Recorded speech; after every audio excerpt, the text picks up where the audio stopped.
like there's cameras in the house, you know? Trust More cameras you. than we have here. Trust you to be able to turn fatherhood into a performance sport.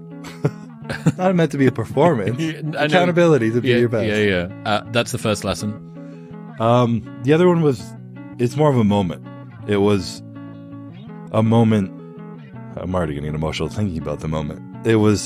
She was like a night where Bradley was being fussy. She was like crying a lot, and I took her in the back room and I just laid with her, walked around with her, and she calmed down, and I just laid down and she wouldn't sleep, but she fell asleep on my chest. And I remember lying there and like just putting my hand on her, and I was like if you could ever just, without being able to put into words, experience what love is, like it couldn't be more powerful than that. I was like, this is like, there's no way I can put it into words because I wouldn't do it justice. It was just pure love in that moment. I was like, how can I love this little thing so much? It was the most beautiful moment, and all it was lying here with her sleeping on my chest. It was incredible. And every like stress about work, travel, Olympia, all these things, they just like wash away. And you're like, it doesn't matter if I have this. This is it. This is like what I've always wanted. This is all that matters. And it was the most perspective changing little moment for a matter of minutes while she was napping on my chest. But it was the most incredible thing. And I think it's just allowed to alleviate a lot of pressure I put on myself to perform, to succeed. All these things allowed me to separate that. And when I talk about the extrinsic goals of winning competition versus the morals and values, like it just made my morals and values of family and relationship and love so much stronger. And it like if you fail over here, you have this, and that's all that matters.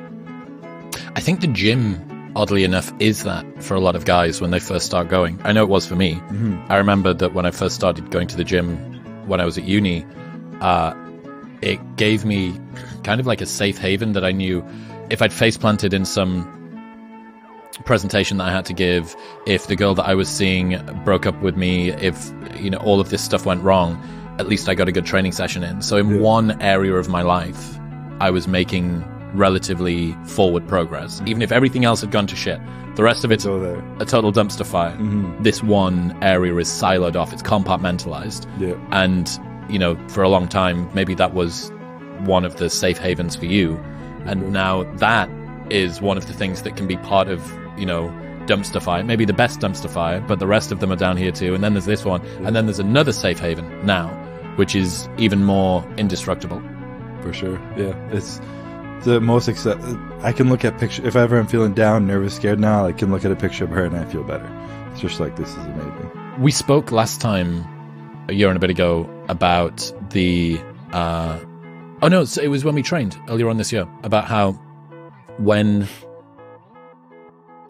dads get to see their kid for the first time, sometimes this sort of fatherhood compulsion doesn't kick in immediately. And I told you that story about a meeting that I'd been to, and one of the guys put his hand in the air. It was this business meeting with a ton of high-powered entrepreneurs. Everyone's a millionaire or a billionaire. I was like the poorest, stupidest person in the room.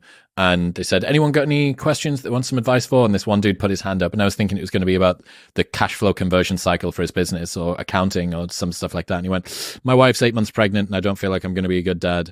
And I was like, oh, wow, now I'm interested. Oh, shit. And you said you'd had this conversation with a lot of different guys, and it's quite normal. It seems to be very typical for future dads. Wife's pregnant, cascade of hormones, all of that's going on, but they kind of aren't even sure, is there a baby in there? Like, you're just getting fat? Like, what's happening here? I'm not feeling anything. I haven't seen anything. I haven't held anything.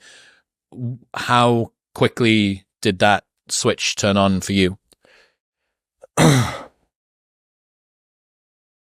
It's hard to say because I thought it turned on really quick, and then it just kept ramping up. It was a dial. It just kept going, and I was like, holy shit, I didn't nearly like I thought.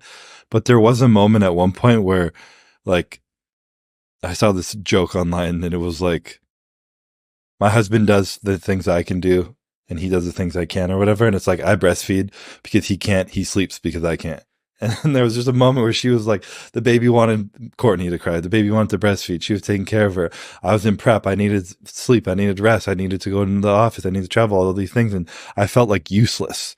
And I was just like, fuck, like, I'm just this like peasant over here, this useless being over here, And I like was just not able to help her going through all this stuff. And I started to feel this weird like pull of almost like guilt of being like, she's a little bit more connected. It wasn't